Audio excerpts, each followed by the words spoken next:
Hi viewers, welcome to our channel. ప్రస్తుతం మనతో పాటు సీనియర్ జర్నలిస్ట్ దాము బాల సార్ వారితో మాట్లాడదాం. నమస్కారం సార్. సార్, చంద్రబాబు నాయుడు గారు రహస్యంగా ఒక ప్రత్యేక ఫ్లైట్లో బెంగళూరు వెళ్ళిన న్యూస్ ఇప్పుడు వైరల్ అవుతుంది సార్. ఎందుకు ఈయన బెంగళూరు వెళ్ళారు? అక్కడే ప్రభుత్వం క్రైసిస్లో ఉంది. మరి అక్కడ ఏమన్నా హెల్ప్ చేయడానికా, లేకుంటే జగన్మోహన్ రెడ్డి గారిని కాంగ్రెస్ పార్టీలో దూరకుండా చేసే ప్రయత్నం ఏమన్నా చేస్తున్నా? అసలు బెంగళూరు ఎందుకు వెళ్ళినట్టు సార్? ఎందుకు వెళ్ళాడో తెలియదు. ఎందుకంటే ఆయన చెప్పలేదు, వెళ్ళినట్టు కూడా చెప్పలేదు. ఆయన వెళ్ళాడని వైసీపీ ఆరోపిస్తుంది. ఆయనైతే చెప్పలేదు. తెలుగుదేశం వర్గాలు కానీ ప్రభుత్వం కానీ బెంగళూరు వెళ్ళినట్టు చెప్పలేదు. యాక్చువల్గా గోదావరి జిల్లాలో గ్రామ సభ తర్వాత ఫ్రైడే ఆయన ప్రత్యేక విమానంలో బెంగళూరు వెళ్ళి అక్కడ 2 గంటలు గడిపి తిరిగి వచ్చాడని వైసీపీ ఆరోపిస్తుంది. వైసీపీ ఇప్పుడు జగన్ మీద కూడా తెలుగుదేశం వర్గాలు ఇలాగ ఆరోపిస్తున్నాయి కదా, ఆయన అక్కడికి వెళ్ళాడు, ఇక్కడికి వెళ్ళాడు, బెంగళూరు 6 సార్లు ఎందుకు వెళ్ళాడు, ఇవన్నీ వైసీపీ చెప్తున్నారు, తెలుగుదేశం వాళ్ళు చెప్తున్నారు. ఇప్పుడు రివర్స్లో వీళ్ళు కూడా మన లోకేష్ 2 వారాల్లో 2 సార్లు అబ్రాడ్ వెళ్ళాడు, ఏ ఊరు వెళ్ళాడు, ఎక్కడ వెళ్ళాడు, ఎందుకు వెళ్ళాడు, ఇవన్నీ వాళ్ళు పెడుతున్నారు. అలాగే ఇప్పుడు చంద్రబాబు బెంగళూరు వెళ్ళాడని పెడుతున్నారు. యాక్చువల్గా బెంగళూరులో ఇప్పుడు అక్కడ కర్ణాటక ప్రభుత్వంలో క్రైసిస్ నడుస్తుంది. నిన్ననే ఆయన గోపాల్ గౌడ అని ఒక ఎమ్మెల్యే ఆరోపించాడు. ఒక 50 మంది ఎమ్మెల్యేలని కొనడానికి బీజేపీ ట్రై చేస్తుంది. 100 కోట్లు ఒక్కొక్కరికి ఆఫర్ చేస్తుంది.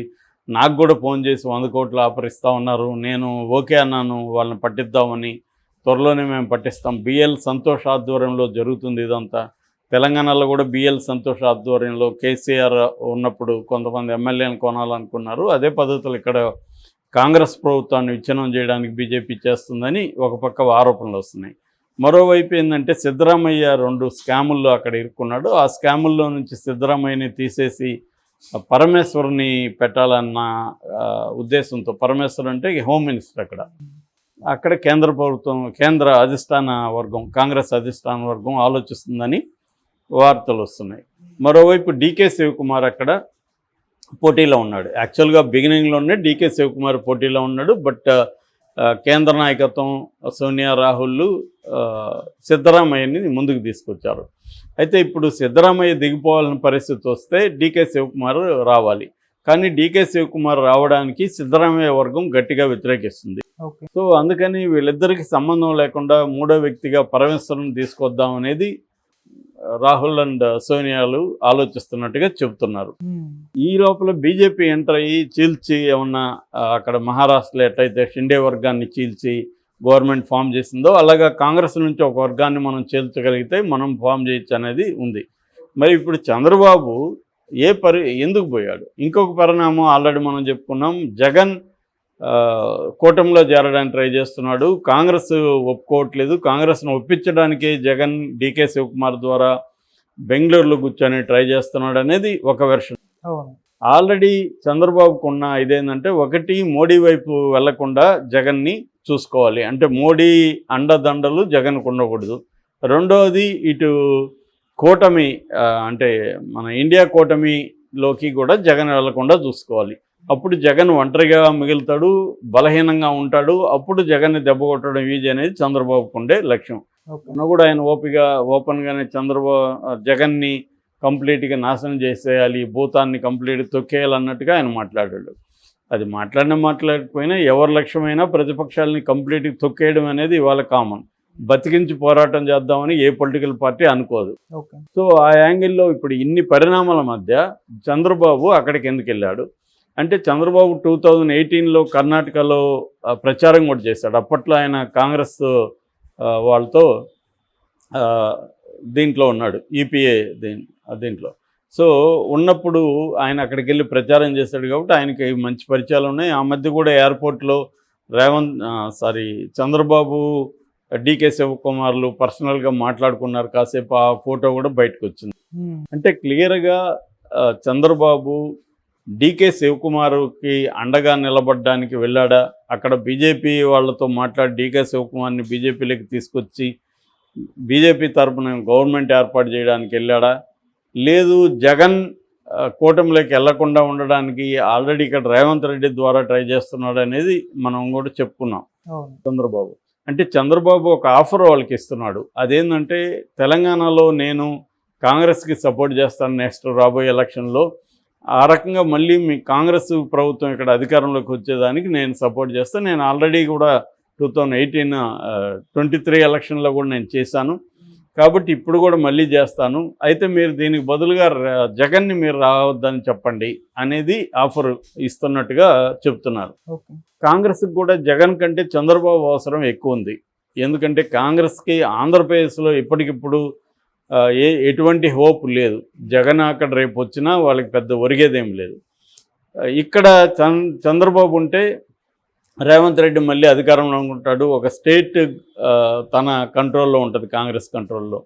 సో అది వాళ్ళకి ప్రధానంగా. అక్కడ ఏంటంటే రేపు పొద్దున ఇంకా 4 ఏళ్ళు పైన ఉంది. ఎలక్షన్ టైంలో అవసరమైతే జగన్ కొంత ఎంపీలు వస్తాయి జగన్కి అనుకున్నప్పుడు జగన్తో వాళ్ళు పెట్టుకోవచ్చు. ఎందుకు, రేపు ఇండియా కూటమి అధికారంలోకి రావాలంటే జగన్ అవసరం ఉందని వాళ్ళు భావిస్తే అప్పుడు పెట్టుకోవచ్చు. కానీ ఇప్పుడు జగన్తో పెట్టుకోవడానికి వాళ్ళు రెడీగా ఉన్నారా అనేది డౌట్. ఇది చంద్రబాబు ఒక వ్యూహాలు పన్నుతున్నాడు. ఆల్రెడీ మోడీతో చంద్రబాబు మాట్లాడి జగన్ని మీరు కాపాడకండి, జగన్ని నాకు వదిలేయండి అని అడిగినట్టుగా చెప్తున్నారు. బట్ వాళ్ళు ఇదంతా కూడా ఏంటంటే టైమింగ్ ఇంపార్టెంట్ రాజకీయాల్లో. సో అట్లాగా మోడీ ఎప్పుడు జగన్కి వ్యతిరేకంగా చేయొచ్చు, చంద్రబాబు ఎప్పుడు జగన్ అరెస్ట్ చేయొచ్చు అనేది ఇప్పుడు టైమింగ్ మాత్రమే నిర్ణయిస్తుంది. ఎందుకంటే మోడీకి జగన్ అవసరం అనేది ఓన్లీ రాజ్యసభ సభ్యుల విషయంలోనే ఉంది. జగన్కి 11 మంది ఉన్నారు, వీళ్ళ మద్దతు కొన్ని బిల్లులు పాస్ కావాలంటే మోడీకి అవసరం. కానీ ఆల్రెడీ ఇప్పుడు ఒక బిల్లుని ముస్లింలకు సంబంధించిన బిల్లుని వ్యతిరేకించారు, వక్ఫ్ బోర్డుకి సంబంధించి. సో అది దాని ఇప్పుడు మార్పులు చేర్పులు చేసే పార్లమెంటరీ కమిటీలో కూడా మన విజయసాయి రెడ్డికి చోటిచ్చారు వాళ్ళు. సో కాబట్టి ఇప్పుడు ఆ బిల్లుని సంస్కరణల తర్వాత ఖచ్చితంగా మళ్ళీ వైసీపీ యాక్సెప్ట్ చేస్తుంది. సో యాక్సెప్ట్ చేస్తే వేరే బిల్లుని ఏమైనా వ్యతిరేకిస్తారా లేదో తెలియదు. అంటే వైసీపీ క్లియర్గా మోడీతోనే ఉండడానికే ఇష్టపడుతుంది. ఎందుకంటే మోడీ ఒక్కడే సేవ్ చేయగలడు జగన్ని కేసుల నుంచి, జైలు నుంచి. కాకపోతే రేపొద్దున్న రాజ్యసభలో మోడీకే, ఎందుకంటే 20 మంది రాజ్యసభ సభ్యులకు సంబంధించి ఎన్నికలు జరగబోతున్నాయి. అందులో మెజారిటీ ఎన్డీఏ కూటమికి రాబోతుంది. వచ్చినప్పుడు ఇంకా మోడీకి జగన్ అవసరం ఉండదు. సో అట్లాంటప్పుడు జగన్ని సేవ్ చేయాల్సిన అవసరం మోడీకి ఉంటుందా అంటే ఒకే యాంగిల్లో ఉంటుంది. అదేంటంటే మోడీ ఏం ఆలోచిస్తా అంటే ఆంధ్రప్రదేశ్లో చంద్రబాబు తన కంట్రోల్లో ఉండాలంటే ఒక ప్రత్యర్థి ఉండాలి స్ట్రాంగ్గా, జగన్ లాంటి వాడు ఉండాలి. జగన్ని బాగా వీక్ చేసేస్తే ఆంధ్రప్రదేశ్లో తెలుగుదేశం స్ట్రాంగ్ అయితే అప్పుడు తెలుగుదేశం మన కంట్రోల్లో ఉండకపోవచ్చు అనేది మోడీకి ఏమన్నా ఉంటే అప్పుడు జగన్ని కూడా బతికించి యాక్టివ్గా ఉంచి మనం చంద్రబాబుతో స్నేహం చేద్దాం అనేది అనుకోవచ్చు. ఎందుకంటే చంద్రబాబు డిపెండబుల్ స్నేహితుడు కాదనేది మోడీ, అమిత్ షాలు ఆలోచిస్తున్నారు. ఎందుకంటే చంద్రబాబు గతంలో మోడీతో ఉండి బయటకు వచ్చి మళ్ళీ మోడీని, అమిత్ షాని ఎలా బూతులు తిట్టాడు అనేది వాళ్ళకి తెలుసు. ఇప్పుడు అవసరం కోసం వాళ్ళు చంద్రబాబుతో వెళ్ళారు, చంద్రబాబు కూడా అవసరం కోసం వెళ్ళాడు. అంటే వేరే రకమైన ఐడియాలజికల్ ఇంకోటో వాళ్ళని కలపలేదు. సో రేపొద్దున చంద్రబాబు మళ్ళీ ఇక్కడ ఇండియా కూటమి అధికారంలోకి రాబోతుందని కానీ తెలిస్తే చంద్రబాబు అటు జంప్ అయ్యే అవకాశం ఉంది.